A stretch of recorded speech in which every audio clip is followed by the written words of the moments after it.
A political crisis in Armenia leads off today's edition of CNN 10. I'm Cral, Azuz, glad to have you watching. Armenia is a small landlocked nation between Turkey and Azerbaijan. Its government is officially a parliamentary democracy, but large protests welled up in the country's capital recently because the Armenian public believed their former prime minister had done something unconstitutional. Serge Sargsyan was the president of Armenia for 10 years starting in 2008. During that time, he promoted changes in the nation's constitution that made the office of prime minister more powerful than the presidency. And though he said he would not try to become prime minister after his term as president ended, the nation's parliament, which is controlled by Sargsyan's political party, elected to give him the job anyway. Tens of thousands of people protested. They saw this as an illegal power grab. And things escalated when members of Armenia's opposition political party were held by police. On Monday, though, Prime Minister Sargsyan announced he'd resign, saying the street movement is against my tenure. I am fulfilling your demand. So what happens now? Armenia is faced with the task of working out some sort of political compromise so the nation can move forward. There have also been some rapid changes on the Korean peninsula. In late 2017, the international community placed the toughest sanctions, economic penalties, that it's ever put on North Korea after the communist country flaunted its nuclear and missile programs. Now, just a few months later, North Korea's weapons tests have apparently quieted down, and the country's dictator, Kim Jong-un, looks like he's ready to turn his back on years of isolation to appear on the world stage. He's preparing for a summit that'll be held later this week with South Korean President Moon Jae-in and a possible meeting in May or early June with U.S. President Donald Trump. Both South Korea and the U.S. have been rivals of North Korea since fighting stopped in the Korean War in 1953. We're just a few days away now from that North-South Korean summit that the South Korean President Moon Jae-in has called a guidepost, a stepping stone to the next summit, that between the US President Donald Trump and Kim Jong-un. We have been hearing from White House officials, Press Secretary Sarah Sanders, saying the US is not naive in this process. They won't make the same mistakes that previous administrations have made, something we have heard before. Also hearing from the White House that they're not going to make any concessions until Kim Jong-un does show that he is going to dismantle the nuclear and missile programs. So the final preparations are now ongoing for the meeting on Friday. We know there will be rehearsals over the next couple of days with both North and South Korean officials to make sure that everything goes very smoothly. They appreciate this is an historic moment. It's the first summit between North and South Korean leaders in more than a decade, but it's going to be the first time that a North Korean leader crosses the border into South Korea.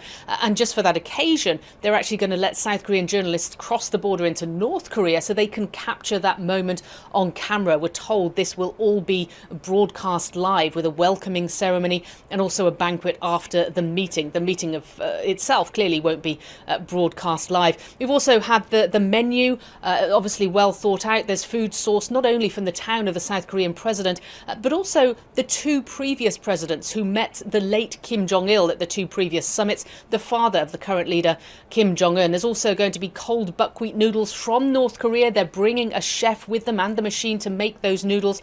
So clearly a lot of thought has gone into this, trying to show an even keel between the two Koreas. So the preparations, as I say, are ongoing now as both sides appreciate that this is an historic moment. Paula Hancock's CNN Seoul. 10-second trivia. Which of the world's major oceans is the shallowest?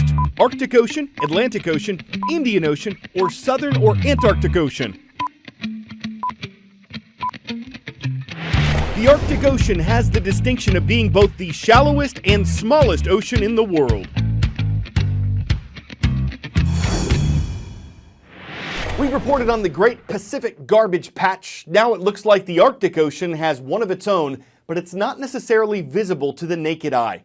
Researchers gathered samples from the Arctic in 2014 and 2015, and they say they detected a tremendous amount of microplastic particles. Those are pieces of plastic smaller than 5 millimeters. It's possible that animals at the bottom of the food chain could be eating them. And scientists say the biggest sources for this type of pollution included packing materials, nylon, paint, and a fiber often found in cigarette filters. They believe some of these particles probably traveled through the air at some point on their journey. Last week, we mentioned how scientists had developed an enzyme that can help break down a common form of plastic called polyethylene terephthalate, or PET. Here are the details on how that works. PET is found in everything from plastic bottles to clothing.